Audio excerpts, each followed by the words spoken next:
ತೆರಿಗೆ ಪಾವತಿಸದೆ PF ಹಣವನ್ನು ಹಿಂಪಡೆಯುವುದು ಹೇಗೆ? ನಮಸ್ಕಾರ ಸ್ನೇಹಿತರೆ, ಉಪಯುಕ್ತ ಮಾಹಿತಿ ಚಾನಲ್ಗೆ ಸ್ವಾಗತ. Tax on EPF amount. EPF ಸದಸ್ಯರಿಗೆ ಪ್ರಮುಖ ಸುದ್ದಿ.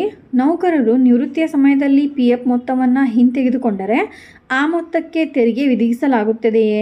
ಅವರು ಸೇವೆಯಲ್ಲಿರುವಾಗ ಬೇರೆ ಯಾವುದಾದರೂ ಕಾರಣಕ್ಕಾಗಿ PF ಬ್ಯಾಲೆನ್ಸ್ನಿಂದ ಭಾಗಶಃ ಮೊತ್ತವನ್ನು ಹಿಂತೆಗೆದುಕೊಂಡರೆ ಯಾವುದೇ ತೆರಿಗೆ ಇದೆಯೇ? ಈ ಪ್ರಶ್ನೆಗಳಿಗೆ ಸಂಪೂರ್ಣ ಮಾಹಿತಿ ಇಲ್ಲಿದೆ. ನೌಕರರ ಭವಿಷ್ಯ ನಿಧಿ ಒಂದು ಪ್ರಮುಖ ನಿವೃತ್ತಿ ಉಳಿತಾಯ ಯೋಜನೆಯಾಗಿದೆ. ಆದರೆ ಹಿಂಪಡೆಯುವಿಕೆಗಳು ಕೆಲವು ನಿಯಮಗಳಿಗೆ ಒಳಪಟ್ಟಿರುತ್ತವೆ.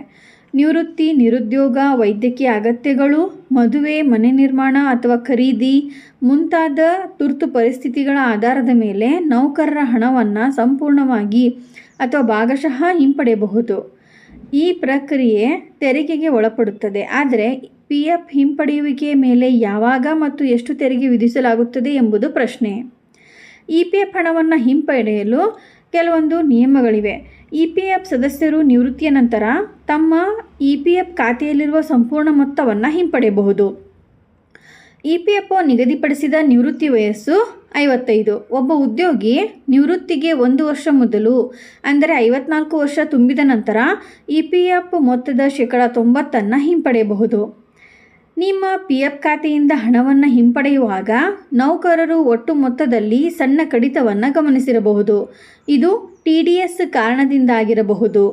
5 ವರ್ಷಗಳ ನಿರಂತರ ಸೇವೆಯನ್ನು ಪೂರ್ಣಗೊಳಿಸುವ ಮೊದಲು ನೀವು ನಿಮ್ಮ PFನಿಂದ ಹಣವನ್ನು ಹಿಂತೆಗೆದುಕೊಂಡಾಗ ಅದರ ಒಂದು ಭಾಗವನ್ನು TDS ಆಗಿ ಕಡಿತಗೊಳಿಸಬಹುದು.